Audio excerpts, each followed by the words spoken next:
Bismillahirrahmanirrahim. Assalamualaikum warahmatullahi wabarakatuh. Alhamdulillahi rabbil alamin. Nahmaduhu wa nasta'inuhu wa nastaghfiruh. Wa na'udzu billahi min syururi anfusina wa min sayyiati a'malina. Man yahdihillahu fala mudhillalah wa man yudlilhu fala hadiyalah. Asyhadu an la ilaha illallah wahdahu la syarikalah wa asyhadu anna sayyidana Muhammadan abduhu wa rasuluh. Amma ba'd. Alhamdulillah, bersyukur kita kehadrat Allah Subhanahu wa taala kerana dengan limpah kurnianya dapat sama-sama kita meneruskan pengajian di dalam subjek CTU 101, prinsip-prinsip asas Islam. Baik, para pelajar yang dirahmati Allah sekalian, insya-Allah pada kali ini kita akan meneruskan pengajian di dalam satu bab yang baru berkaitan dengan syariah. Di dalam bab ini insya-Allah kita akan sama-sama membicarakan berkaitan dengan syariah dengan memberikan fokus terhadap dua aspek, iaitu maqasid syariah dan juga khilafiyah. Okay. Sebagaimana yang kita semua maklum bahawa pengajian syariah ini merupakan satu pengajian yang begitu luas, begitu mendasar dan sentiasa berkembang sepanjang zaman. Justru kalau kita nak mendalami ilmu syariah, kita akan memerlukan masa yang panjang kerana sifat syariah ini yang begitu luas. Walau bagaimanapun pada hari ini insya-Allah kita akan memberikan fokus terhadap dua aspek sahaja dengan penekanan terhadap asas-asas yang berkaitan dengan maqasid syariah dan juga perkara yang kita sebut sebagai khilafiyah. Baik, sebelum kita meneruskan pengajian berkaitan dengan maqasid syariah, elok kita terlebih dahulu mengetahui apa itu syariah. Syariah. Pada awal pengajian, pada minggu pertama atau kedua pengajian, para pensyarah telah menjelaskan berkaitan dengan tasawur Islam. Gambaran Islam ini pada asasnya mempunyai tiga komponen, iaitu akidah, syariah dan juga akhlak. Akidah, syariah dan juga akhlak. Di situ para pelajar telah dijelaskan tentang tiga perkara tersebut. Jadi suka saya ingatkan, syariah yang kita nak bahaskan ini adalah berkaitan dengan suatu sistem kehidupan. Satu sistem kehidupan yang telah diturunkan oleh Allah Subhanahu wa taala kepada kita manusia untuk kita amalkan dalam kehidupan kita. Ini adalah peraturan yang diturunkan oleh Allah Subhanahu wa taala. Dalam perbahasan tentang syariah ini ada beberapa istilah-istilah yang berkait rapat dengannya. Seperti istilah fiqh, istilah hukum, undang-undang dan sebagainya. Walau bagaimanapun, yang perlu kita faham syariah ini adalah segala peraturan yang diturunkan oleh Allah Subhanahu wa taala, ataupun kita boleh katakan ia adalah sistem kehidupan kita untuk kita mengamalkannya dalam kehidupan seharian. Sebelum kita membahaskan dengan lebih lanjut berkaitan dengan maqasid syariah, mari kita lihat sama-sama terlebih dahulu apakah yang dimaksudkan dengan maqasid itu sendiri. Maqasid syariah merupakan suatu ilmu teori berkaitan dengan syariah yang digagaskan oleh para ulama untuk memahami dan mengembangkan pengajian syariah. Justru ia merupakan satu ilmu yang berkaitan dengan ijtihad manusia untuk memahami kehendak syariah, untuk memahami maksud daripada syariah itu. Walau bagaimanapun, apa yang diijtihadkan ataupun apa yang difahami oleh para ulama itu kesemuanya adalah berpandukan kepada nas Al-Quran maupun hadis Nabi SAW. Kita tengok apa maksud maqasid. Perkataan maqasid merupakan kata jamak ataupun plural daripada perkataan maqsad, dan al-maqsid dari perkataan qasada yang mempunyai beberapa makna, seperti yang pertama, menuju kepada satu arah. Qasada ini menuju kepada satu arah. Yang kedua, ia juga bermaksud sederhana ataupun pertengahan di antara dua perkara. Ia juga membawa maksud jalan yang lurus dan juga membawa maksud dekat. Kesemua perkataan-perkataan yang berkaitan dengan maqasid ini digunakan di dalam Al-Quran. Di dalam Al-Quran. Manakala perkataan maqasid secara khusus, iaitu secara istilah penggunaannya, merujuk kepada tujuan utama pensyariatan yang diturunkan oleh Allah Subhanahu Wa Taala. Maksudnya, di dalam setiap peraturan yang diturunkan oleh Allah Subhanahu Wa Taala bagi manusia ini, terdapat padanya tujuan, terdapat padanya hikmah, terdapat padanya matlamat ataupun objektif daripada penurunan syariat itu. Untuk istilah ini juga terdapat beberapa perbahasan di kalangan para ulama berkaitan dengan apa makna sebenar tentang maqasid. Kalau kita boleh lihat beberapa istilah yang telah digariskan oleh para ulama. Beberapa perbahasan tentang istilah yang telah digariskan oleh para ulama, seperti Syekh Muhammad Tahir Ibn Ashur mengatakan maqasid syariah merupakan makna dan hikmah yang diambil perhatian oleh syarak dalam keseluruhan atau sebahagian besar situasi penurunan syariah yang tidak mengkhusus kepada mana-mana hukum syarak yang tertentu. Syekh Tahir Ibn Ashur dia kata, ia adalah makna dan hikmah yang hendak dicapai oleh syarak ataupun syariah secara keseluruhannya. Bila Allah turunkan agama Islam, segala peraturan yang terdapat di dalam agama Islam ini, apa tujuan-tujuan yang besar yang boleh kita pelajari daripada penurunan syariah itu. Yang kedua, Syekh Alal Al-Fasi mengatakan, maqasid ini merupakan tujuan-tujuan syariah serta rahsia-rahsianya yang telah ditetapkan oleh Allah Subhanahu Wa Taala pada setiap hukum hakam. Apa matlamat dari setiap pensyariatan hukum itu? Apa yang boleh kita pelajari?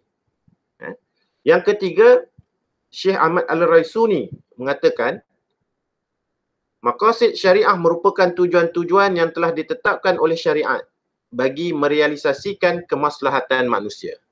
Jadi setiap yang Allah turunkan ini, segala peraturan yang telah diturunkan oleh Allah Subhanahu Wa Taala ini adalah untuk menjamin kebaikan bagi manusia, maslahah manusia. Justru perbahasan tentang maqasid syariah adalah berkaitan dengan apakah hikmah, apakah tujuan matlamat yang hendak dicapai oleh syariah Islam. Oleh syariah Islam. Daripada semua perbahasan tadi, dan juga beberapa istilah ataupun ta'rifan yang lain yang diberikan oleh para ulama, kita boleh simpulkan bahawa maqasid syariah ini merupakan perbahasan tentang tujuan pensyariatan yang ditentukan oleh Allah Subhanahu Wa Taala. Apakah tujuan pensyariatan? Daripada setiap hukum hakam yang telah diturunkan oleh Allah, terdapat padanya tujuan-tujuan. Sama ada tujuan itu secara umum ataupun kita boleh kenal pasti secara khusus melibatkan hukum-hukum yang tertentu.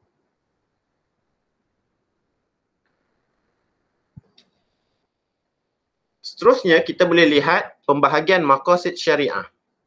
Pembahagian maqasid syariah. Kalau kita lihat kepada slide ini, maqasid syariah ini boleh dibahagikan kepada umum dan khusus. Kalau syariah ataupun maqasid syariah ini kita nak bahas secara umum, maksudnya apa saja yang diturunkan oleh Allah Subhanahu Wa Taala ini, apakah tujuan utama di sebalik keseluruhannya secara umum? Apakah tujuan utama ataupun maqasid yang nak dicapai daripada keseluruhan perbahasan tentang syariah ini? Jadi kita boleh simpulkan bahawa syariah secara umum adalah untuk mencapai kemaslahatan ataupun kebaikan bagi manusia di dunia dan juga akhirat. Kebaikan dan kesejahteraan bagi manusia dalam kehidupan di dunia dan juga akhirat. Jalbul masalih, mencari kebaikan bagi manusia. Dalam masa yang sama, syariah juga datang adalah untuk menghilangkan kemudaratan ataupun kita katakan dar'ul mafasid, menghilangkan keburukan bagi kehidupan manusia. Jadi kita boleh faham secara umum yang dimaksudkan dengan maqasid pembahagian secara umum ini adalah untuk mengetahui makna ataupun tujuan syariah secara umum, perbahasan secara umum. Kalau kita nak bahas maqasid secara khusus, maqasid secara khusus adalah melibatkan kepada hukum-hukum yang tertentu secara khusus. Misalnya solat. Apakah tujuan ataupun hikmah yang boleh kita pelajari ataupun kita boleh ambil daripada pensyariatan solat? Zakat. Apakah tujuan pensyariatan zakat? Puasa, haji, ekonomi, politik, sosial dan sebagainya. Di sana terdapat hukum-hukum yang tertentu yang digariskan oleh Allah Subhanahu Wa Taala. Dan padanya ada hikmah, ada tujuan, ada objektif secara khusus yang boleh kita pelajari. Ini yang dimaksudkan dengan pembahagian maqasid secara khusus. Saja yang dirahmati Allah sekalian, oleh kerana maqasid syariah membicarakan berkaitan dengan maslahah manusia dan juga mafsadah yang nak dihindarkan daripada kehidupan manusia, elok kita mengetahui terlebih dahulu dengan lebih mendalam apa yang dimaksudkan dengan maslahah tadi. Maslahah. Maslahah merujuk kepada pandangan para fuqaha adalah kebaikan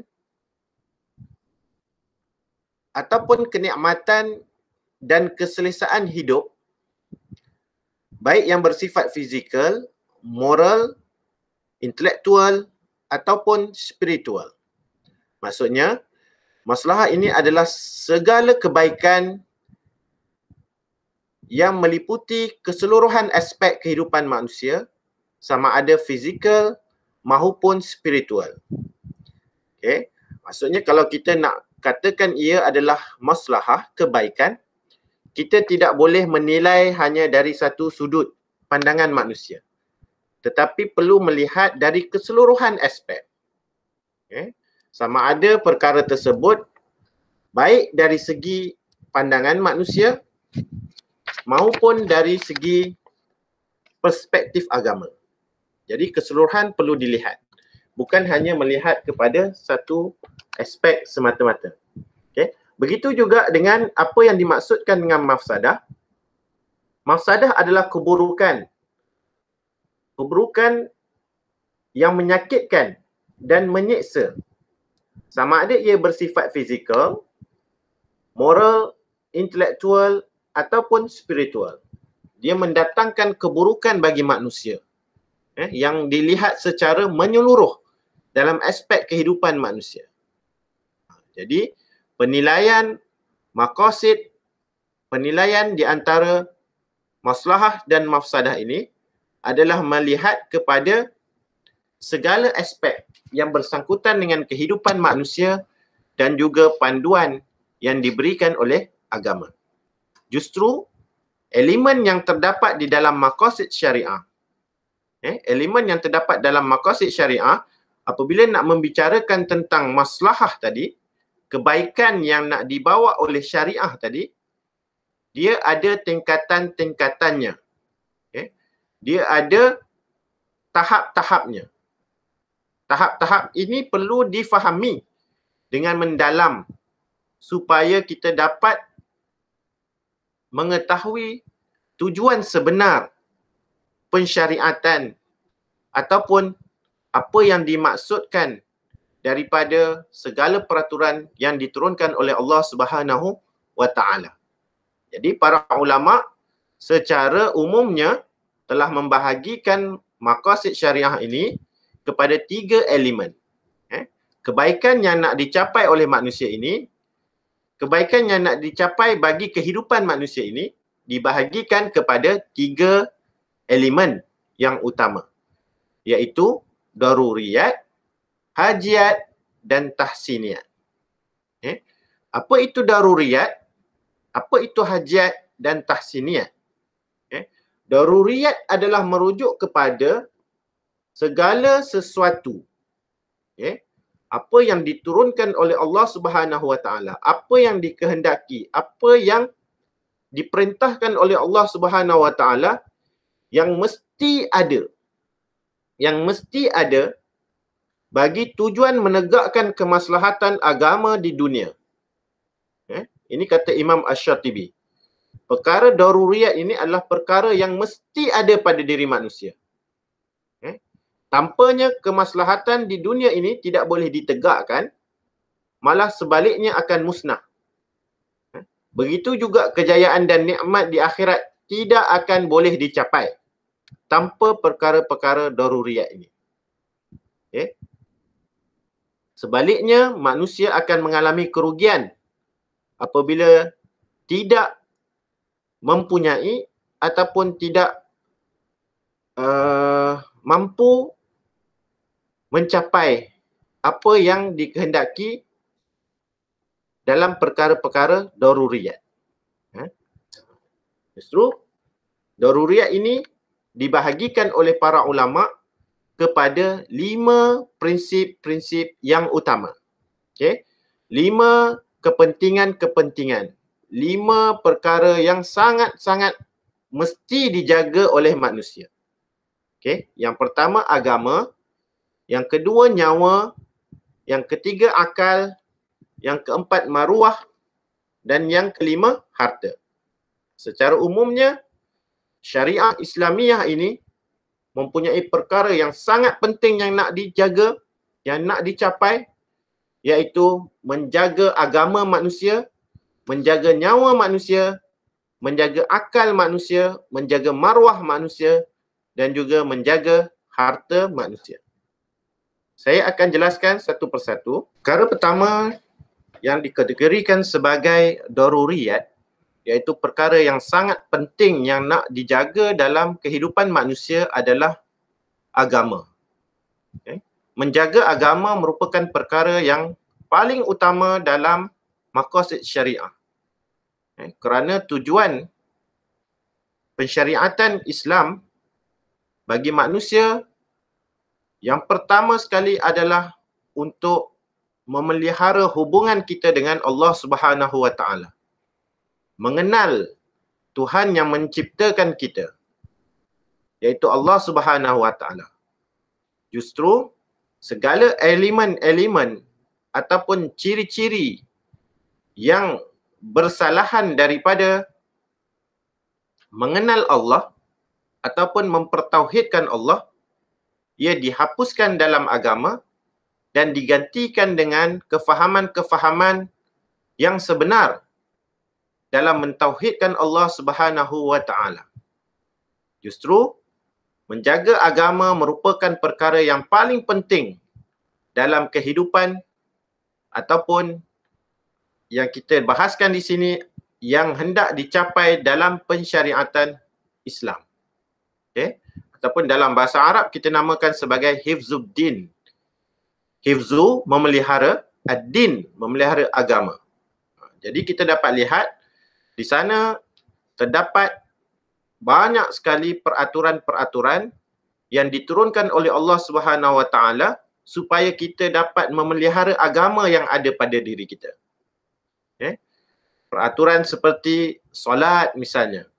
Solat itu adalah satu hukum yang disyariatkan oleh Allah Subhanahu Wa Taala supaya kita dapat memelihara hubungan kita dengan Allah Subhanahu Wa Taala. Kemudian segala perkara yang boleh menjauhkan kita daripada Allah, yang boleh membatalkan akidah kita, semuanya diharamkan oleh Allah Subhanahu Wa Taala, dicegah oleh syariat Islam supaya kita punya agama terpelihara, hubungan kita dengan Allah Subhanahu Wa Taala terpelihara, dan yang paling penting adalah kita mendapat keredaan Allah Subhanahu Wa Taala di dunia dan juga akhirat. Sebab itu semua peraturan yang ada dalam syariat Islam, dia akan mengutamakan elemen penjagaan agama ini dulu. Iaitu untuk memelihara hubungan kita dengan Allah Subhanahu Wa Taala. Yang kedua, perkara yang paling penting selepas daripada menjaga agama adalah memelihara nyawa manusia. Kita dapat lihat dari sudut pandang Islam, nyawa manusia ini merupakan suatu perkara yang sangat-sangat penting untuk dipelihara. Islam mengharamkan segala aktiviti yang boleh mengancam keselamatan nyawa manusia. Bahkan Islam sangat tegas memelihara nyawa manusia dengan peraturan-peraturan yang disifatkan begitu ketat, seperti pensyariatan hukuman qisas, iaitu hukuman balas, bunuh balas bagi mereka yang telah mengambil nyawa manusia yang lain tanpa hak. Begitu juga apabila Islam membenarkan syariat jihad misalnya, yang memungkinkan untuk pertumpahan darah di kalangan manusia, Islam telah menggariskan garis panduan yang begitu ketat, supaya nyawa manusia ini dapat dipelihara daripada diambil dengan jalan yang tidak sepatutnya. Kalau kita dapat lihat dalam surah Al-Ma'idah ayat 25, Allah minta maaf, dalam surah Al-Ma'idah ayat 32, Allah Subhanahu Wa Taala berfirman, A'udzubillahi minasyaitonirrajim. Man qatala nafsan bighairi nafsin aw fasadin fil ard faka'annama qatalan nasa jami'a. Dalam ayat ini Allah menjelaskan, siapa yang membunuh manusia tanpa hak, tanpa hak, dia seolah-olah dia telah membunuh keseluruhan manusia. Begitu syariat Islam digambarkan, begitu memelihara nyawa manusia. Jadi kita dapat lihat daripada keseluruhan pensyariatan hukum Islam, perkara yang sangat-sangat diutamakan bagi manusia adalah penjagaan nyawa. Itu yang kedua. Yang ketiga, perkara yang sangat penting bagi diri manusia adalah penjagaan akal. Penjagaan akal. Akal manusia merupakan satu perkara yang sangat-sangat penting untuk dijaga. Justru kita dapat lihat syariah Islamiah ini, dia mengutamakan penjagaan akal daripada penjagaan-penjagaan yang lain. Maksudnya dia sangat ditekankan oleh agama Islam, penjagaan akal ini. Kalau kita dapat lihat wahyu pertama yang diturunkan oleh Allah Subhanahu Wa Taala kepada Nabi kita Muhammad sallallahu alaihi wasallam juga adalah berkaitan dengan ilmu. Ilmu ini adalah satu perkara yang berkaitan dengan akal manusia. Kerana dengan ilmu, akal manusia akan dapat berkembang dengan baik. Jadi, kalau kita tengok lagi, semua perkara yang ada di dalam syariat Islam ini, apa saja perkara yang boleh memusnahkan fungsi akal ataupun boleh menjejaskan manusia untuk berfikir dengan baik, maka ia diharamkan oleh agama. Misalnya seperti pengharaman arak. Arak dianggap sebagai najis. Arak dianggap sebagai najis. Satu perkara yang merosakkan manusia. sama ada dari sudut fizikal maupun spiritual. Kerana apa? Di sana terdapat unsur yang boleh merosakkan fungsi akal manusia. Yang mana akal ini merupakan satu perkara yang sangat penting bagi diri manusia yang membezakan manusia dengan makhluk yang lain. Okey, itu yang ketiga. Yang keempat, perkara daruriyat yang sangat dipelihara oleh agama Islam adalah berkaitan dengan maruah, hifzul muru'ah. Okey, yang pertama hifzuddin, yang kedua hifzul nafs, yang ketiga hifzul akal, yang keempat hifzul muru'ah ataupun hifzul nasal ataupun nasab.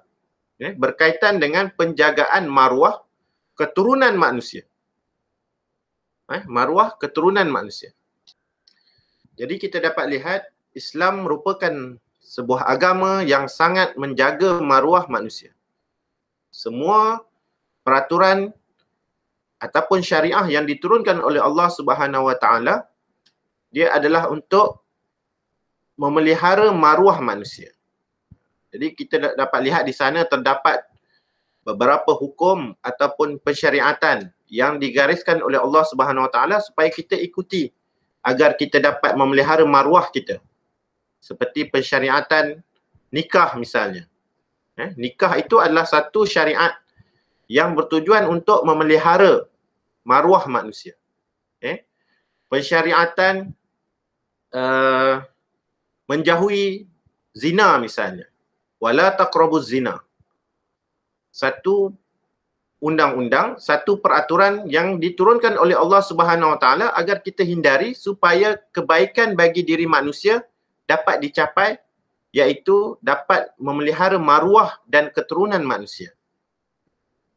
Selain daripada itu, pensyariatan menutup aurat misalnya, pensyariatan menjaga hubungan kekeluargaan misalnya, kesemuanya adalah bertujuan untuk memelihara maruah, memelihara keturunan, memelihara nasab manusia supaya kita hidup dalam keadaan yang baik, hidup dalam keadaan yang selesa, dan di samping itu mendapat keredaan Allah Subhanahu Wa Taala. Ini yang dimaksudkan dengan kebahagiaan, maslahah di dunia dan juga akhirat.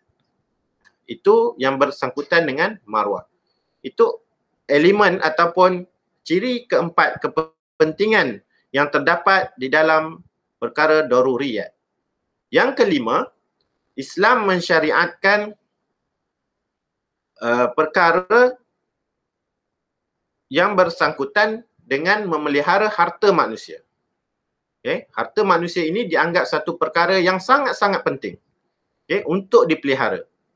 Justru segala peraturan yang diturunkan oleh Allah Subhanahu Wa Taala kepada manusia untuk kita amalkan, salah satunya adalah untuk menjaga harta kita, menjaga harta manusia daripada diceroboh oleh orang lain dengan jalan yang tidak sepatutnya, ataupun untuk mengembangkan, memelihara harta kita daripada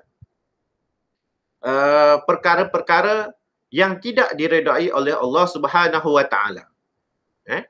Di sana kita dapat lihat pensyariatan hukum seperti hudud misalnya, larangan menceroboh hak orang lain, larangan merompak, larangan mencuri. Ada hukuman yang ketat, yang sangat berat di situ. Di samping yang sama, Islam juga menggariskan kaedah untuk mencari harta yang halal.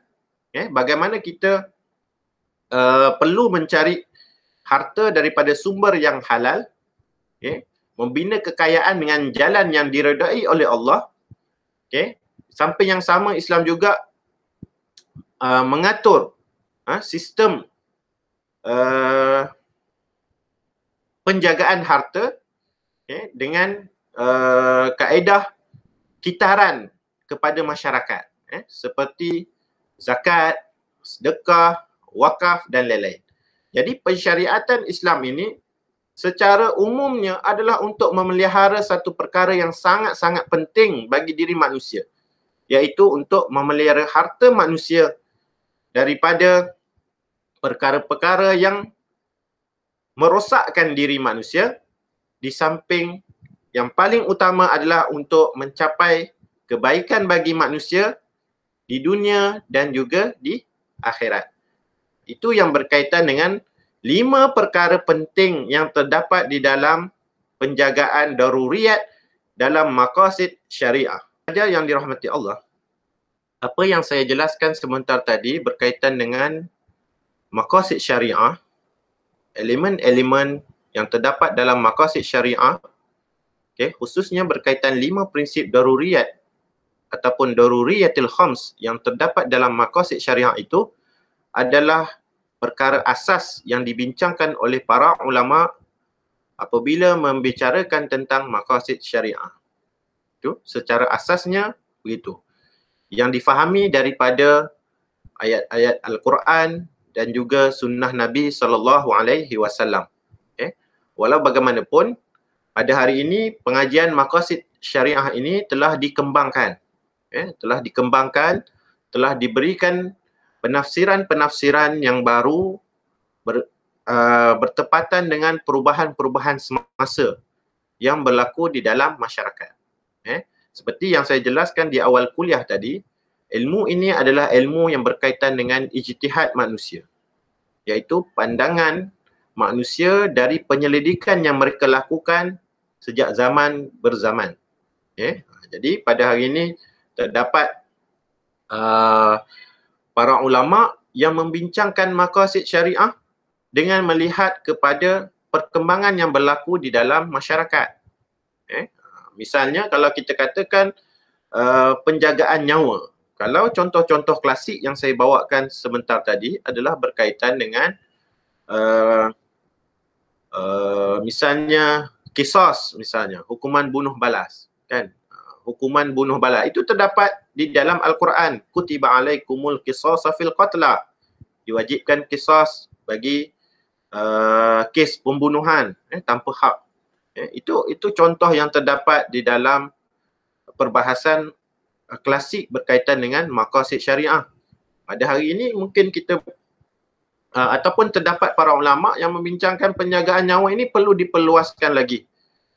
Apa saja benda yang mengancam nyawa manusia, kita boleh andaikan ia bersalahan dengan maqasid syariah dan ia perlu dihindari.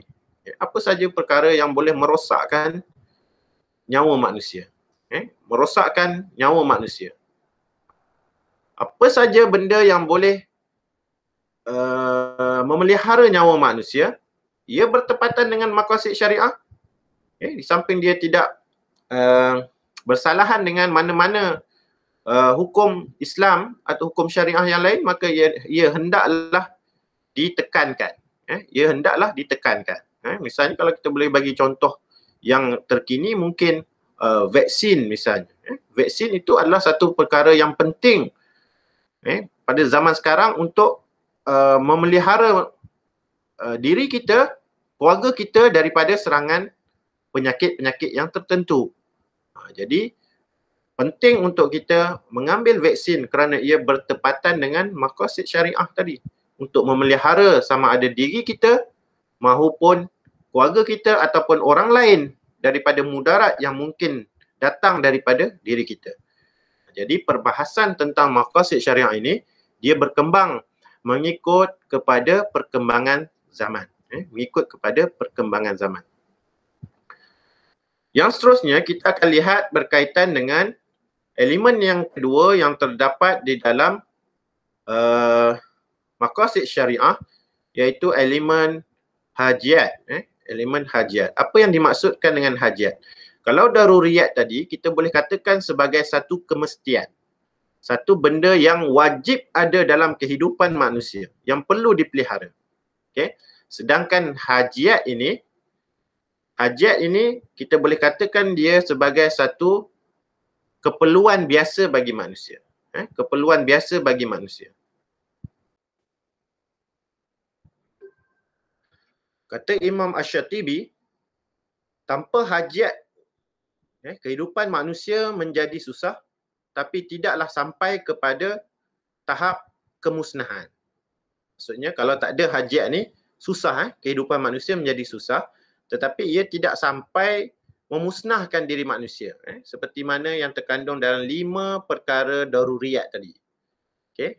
Jadi hajat ni dia perkara yang perlu ada bagi manusia, tetapi dia punya tahap tidaklah sampai, kalau tak ada tu, tidaklah sampai memusnahkan kehidupan manusia. Okay? Antara contohnya adalah keperluan mendapat bekalan hidup yang baik. Keperluan manusia untuk mendapat bekalan hidup yang baik.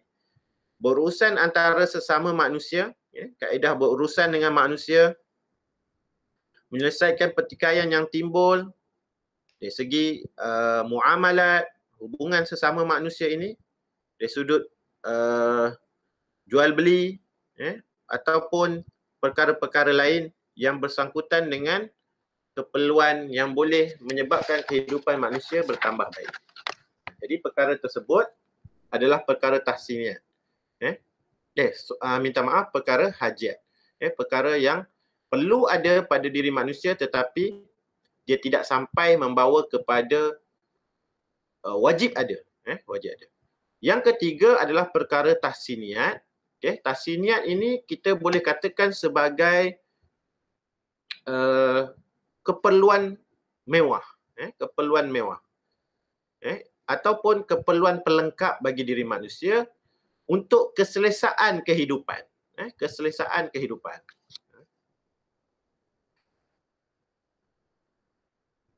Bagi tujuan untuk melengkapkan lagi kehidupan dari sudut rupa bentuk, akhlak, etika dan sebagainya. Maksudnya kalau kita bahaskan tentang syariah, syariah ini luas, Yang paling penting menjaga agama, yang paling penting menjaga nyawa, menjaga keturunan, itu adalah perkara yang paling penting. Selain daripada itu, dia ada juga perbahasan tentang hukum-hukum memelihara hubungan sesama manusia yang dikategorikan sebagai hajat, keperluan untuk kelangsungan hidup manusia yang baik, kehidupan yang baik. Di samping itu ada juga yang dinamakan sebagai tahsiniyat, pelengkap bagi kehidupan manusia ini. Maslahah, kebaikan yang nak dicapai, tetapi dia bersifat pelengkap bagi apa yang kurang dalam kehidupan manusia. Ia meliputi soal akhlak manusia. Akhlak ni penting. Akhlak ni memang penting. Tetapi kalau nak dikategorikan, akhlak ini kedudukannya adalah di tempat sebagai pelengkap. Pelengkap bagi keselesaan hidup manusia. Dinamakan sebagai tahsiniyat. Pelengkap. Tahsiniyat. Okey. Itu adalah elemen-elemen yang ada pada maqasid syariah.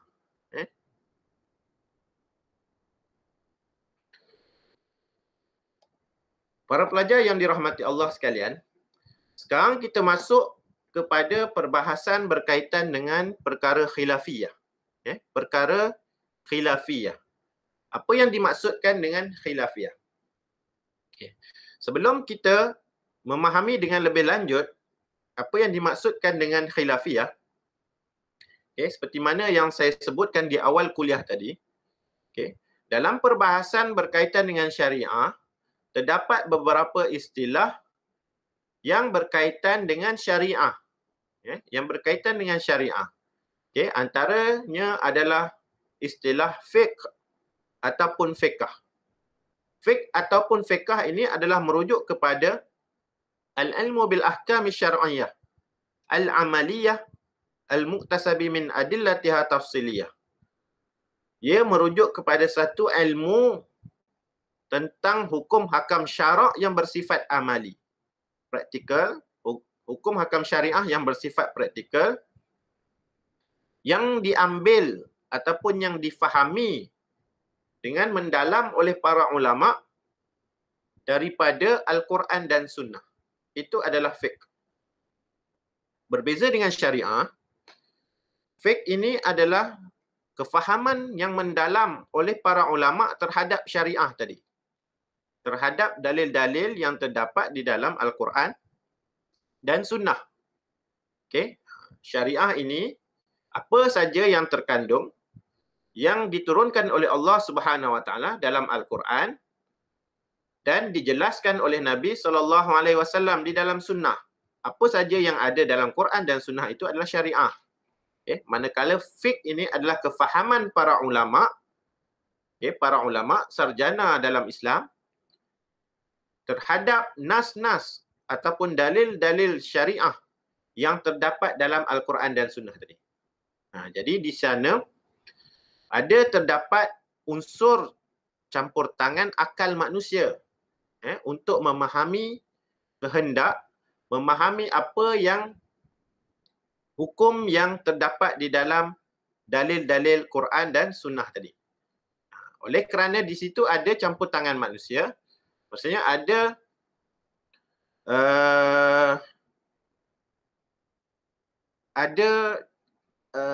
kita katakan ada unsur akal manusia untuk memahami nas ataupun dalil syariah tadi, maka di situ terdapatlah perbezaan di kalangan manusia dalam memahami syariah tadi.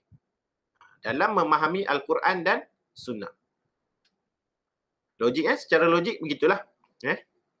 Maksudnya Quran Sunnah adalah sumber. Jadi sumber ni tidak ada perbezaan.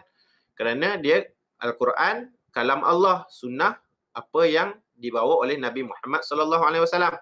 Jadi apabila datang para ulama cuba untuk memahami Al-Quran dan Sunnah tadi, maka dekat situ berlakulah perbezaan-perbezaan pandangan dalam memahami apa yang terkandung dalam Al-Quran dan Sunnah tadi. Apabila berlaku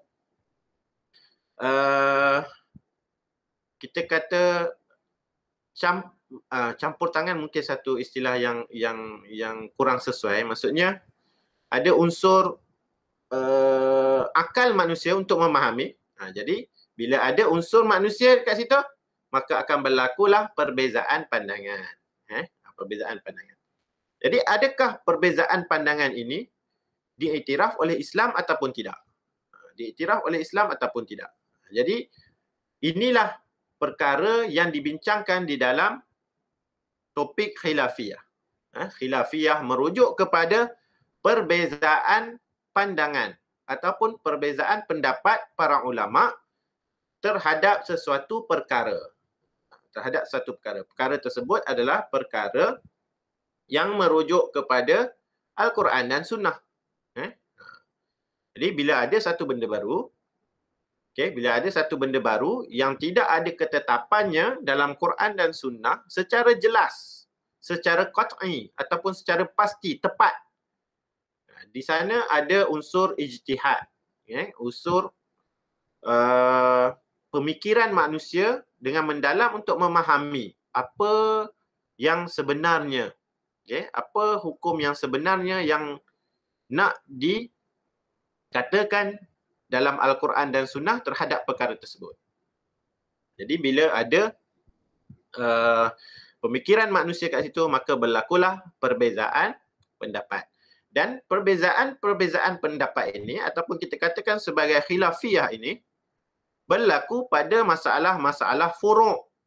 Masalah furu' ini adalah masalah cabang dalam agama di mana para mujtahid berbeza pendapat dalam perkara-perkara yang memerlukan kepada ijtihad. Kerana pembuktiannya bersifat sangkaan ataupun zon dan bukan tetap, ataupun pasti, ataupun saya istilahkan tadi sebagai qat'i. Jadi perkara yang tidak qat'i ataupun tidak ijma', tidak berlaku persepakatan, maka dekat situ berlakulah perbezaan pandangan. Bila berlaku perbezaan pandangan ini, dia membentuk mazhab-mazhab di dalam Islam. Mazhab-mazhab dalam Islam. Masalah-masalah yang tidak ada kesepakatan para mujtahid yang juga disebut sebagai ijtihadiyah, khilafiyah ataupun furu'iyah. Okey, jadi bila berlaku perkara-perkara yang tidak disepakati ini, maka di sana terdapatlah mazhab-mazhab. Kenapa adanya mazhab-mazhab? Kerana di sana terdapat metod-metod yang berbeza di dalam memahami Al-Quran dan Sunnah.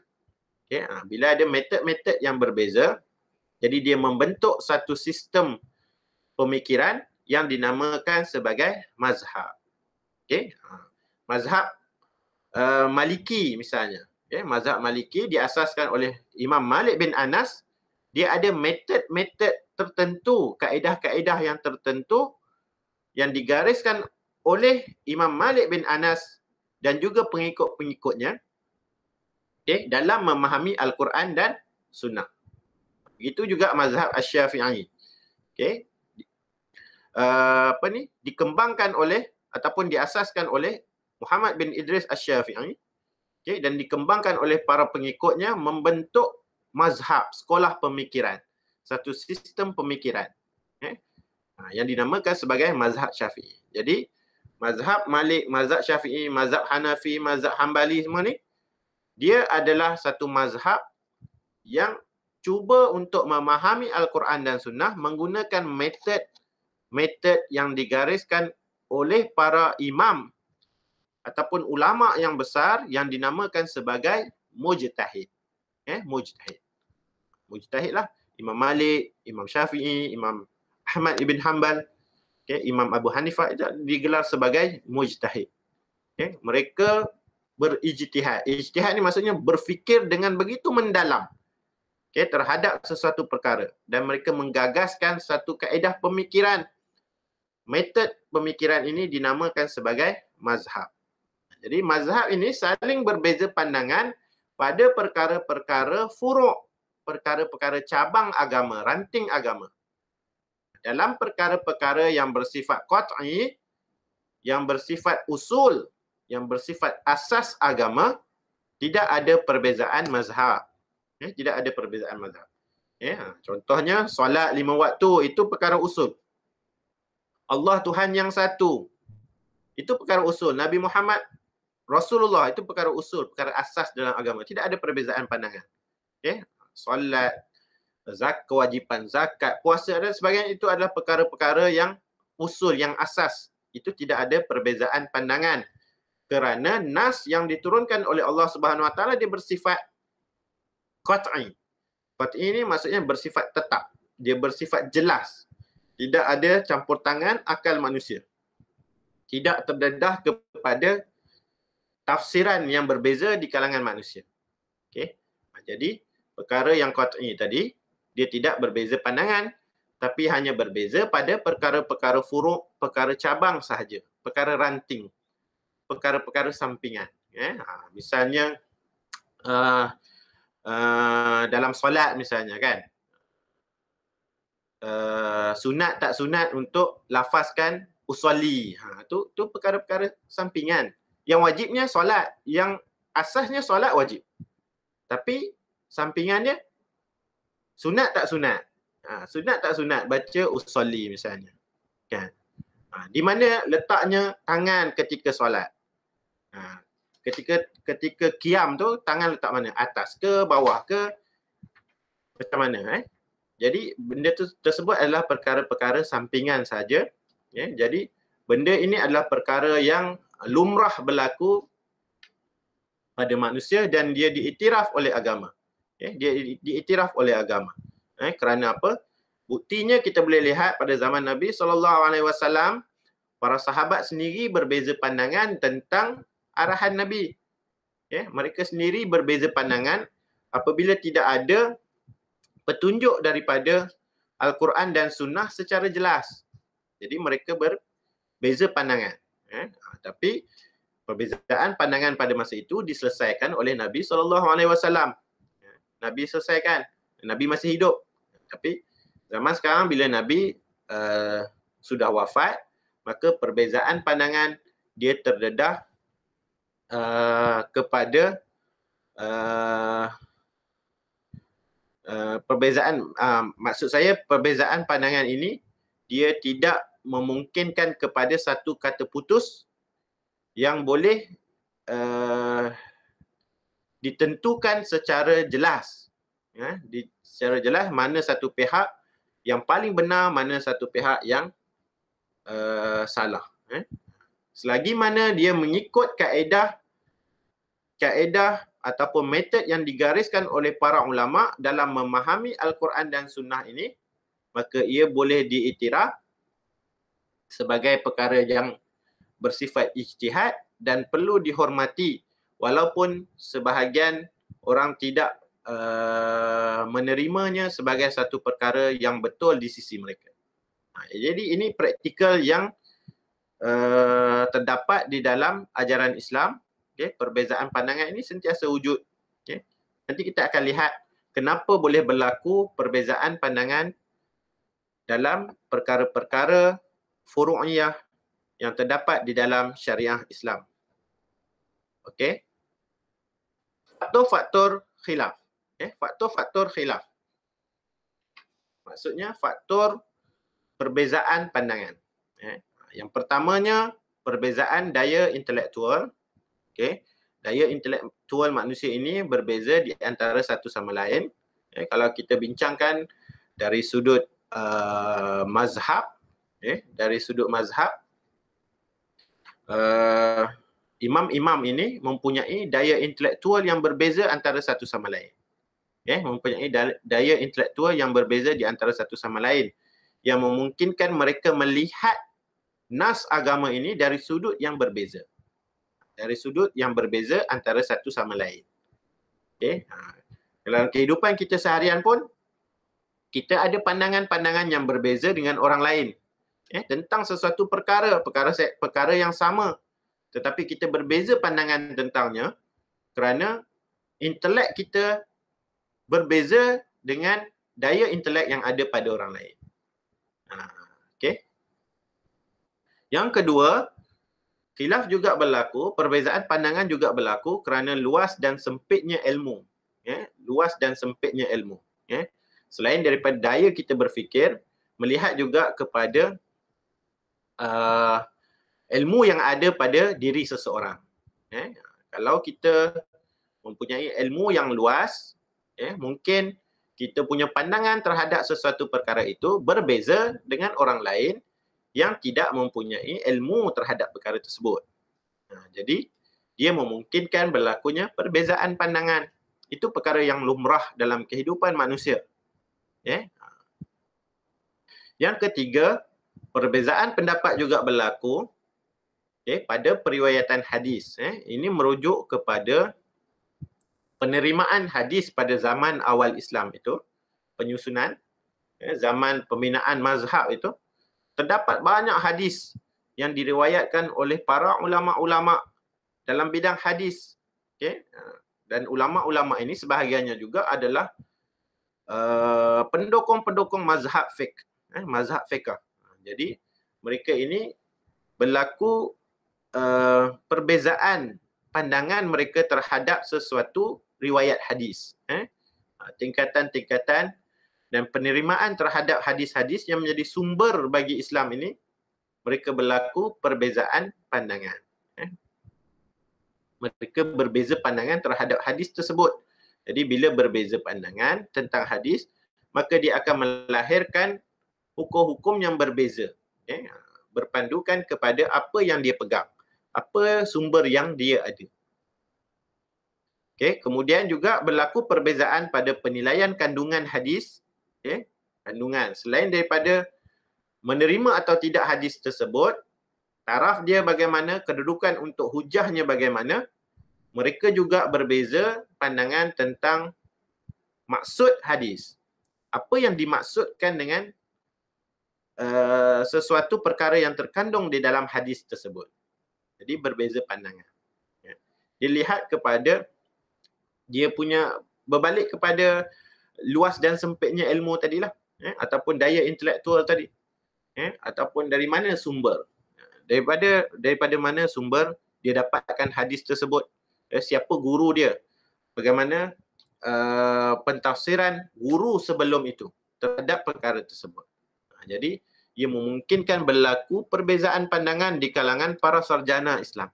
Hal ini adalah perkara yang lumrah. Okay? Selagi mana sumber asal iaitu Al-Quran dan Sunnah itu terpelihara, maka perbezaan-perbezaan pandangan ini masih lagi berada di dalam ruang lingkup syariah Islam. Maksudnya dia dipandu oleh nas-nas yang tidak boleh membawa mereka keluar daripada jalan syariah itu. Okay. Perbezaan berlaku hanya dalam konteks pentafsiran ataupun kefahaman terhadap nas-nas Al-Quran yang bersifat zon, yang bersifat tidak pasti apa maklumat ataupun kehendak yang sebenar yang difahami daripada hadis tersebut. Daripada hadis ataupun daripada Al-Quran. Okay.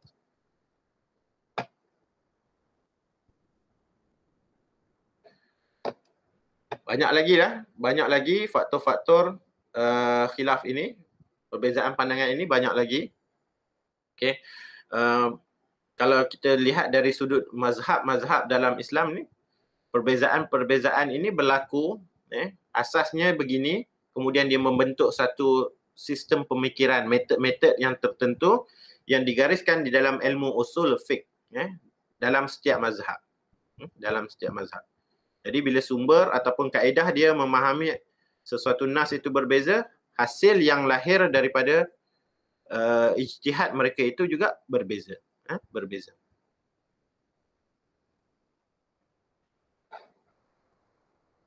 Baik. Para pelajar yang dirahmati Allah sekalian, untuk slide yang terakhir kita akan membincangkan tentang pendekatan untuk menangani masalah perbezaan pandangan. Menangani masalah khilafiyah tadi. Bagaimana kita sikap kita dalam mendepani ataupun kita berinteraksi dengan perkara yang saling berbeza di antara satu sama lain ini. Bagaimana kaedahnya? Okay. Yang pertamanya adalah kita mestilah mempunyai sikap adil dalam diri kita. Okay. Sikap adil dalam berbeza pandangan. Kita mesti bersifat adil dalam berbeza pandangan. Macam mana bersifat adil dalam berbeza pandangan? Kita mesti belajar untuk agree to disagree. Okay, kita belajar untuk setuju dengan perkara yang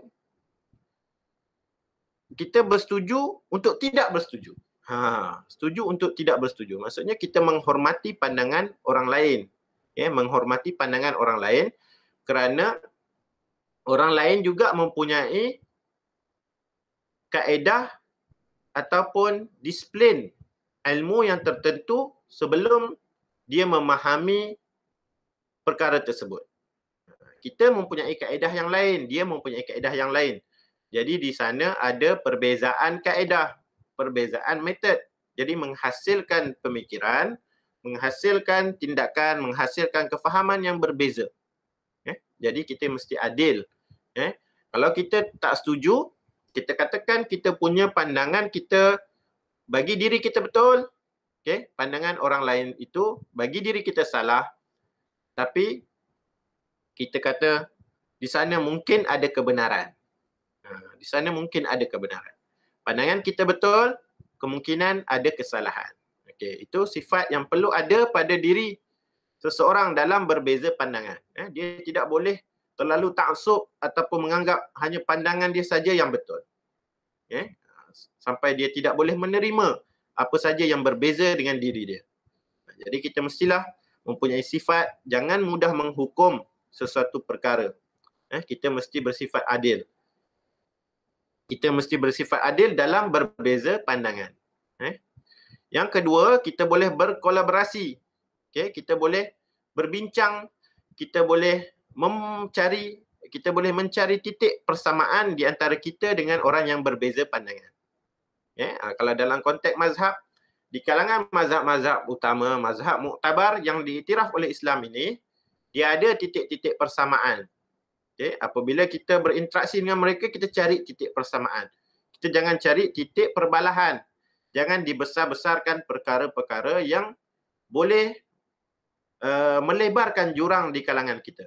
Kita bicara tentang perkara yang boleh merapatkan jurang. Di mana persamaannya? Kalau kita dengan mereka tidak ada satu perkara yang boleh kita sepakati, kita hormati pendirian masing-masing. Kita hormati pendirian masing-masing terhadap perkara tersebut. Okay? Kalau dalam masyarakat kita mengamalkan mazhab Syafi'i, secara umumnya masyarakat di Malaysia ini mengamalkan mazhab Syafi'i, kecuali di beberapa tempat, maka kita hormati amalan setempat. Kita hormati amalan setempat. Okay? Kita berpegang kepada apa yang kita rasa betul. Dalam masa yang sama, kita tidak bermudah untuk menyalahkan apa yang diamalkan oleh masyarakat yang dibimbing oleh para ulama yang bermazhab Syafi'i. Okey. Jadi kita boleh berkolaborasi ataupun kita mengambil sifat untuk agree to disagree. Itu sifat yang baik.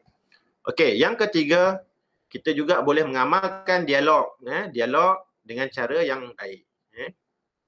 Kita berdialog, mencari persamaan ataupun kita mencari hujah-hujah untuk menjelaskan kedudukan, mencari kebenaran di kalangan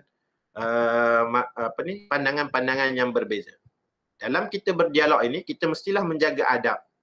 Kita mestilah menjaga adab, kita mestilah mempunyai sifat yang terbuka untuk menerima kritikan, untuk menerima pandangan yang lain, supaya objektif dialog untuk mencari kebenaran itu dapat dicapai. Okey? Ini adalah beberapa tips untuk kita menangani perkara khilafiyah yang pada asasnya dibincangkan adalah berkaitan dengan mazhab-mazhab fiqh yang ada di dalam Islam, tetapi kita juga boleh aplikasikan dalam kehidupan seharian kita apabila kita berbeza pandangan dengan orang yang lain dalam perkara-perkara tertentu, selagi mana ia tidak bercanggah dengan syariah, dengan usul, dengan perkara asas dalam Islam, anggaplah perbezaan pandangan itu sebagai suatu rahmat, bukan satu perkara yang boleh merosakkan lagi hubungan sesama manusia. Jadi pendekatan-pendekatan secara hikmah dan terbaik adalah pendekatan yang dianjurkan oleh Islam supaya kita dapat memelihara hubungan sesama manusia. Sekian saja daripada saya. Wabillahi taufiq wal hidayah. Wassalamualaikum warahmatullahi wabarakatuh.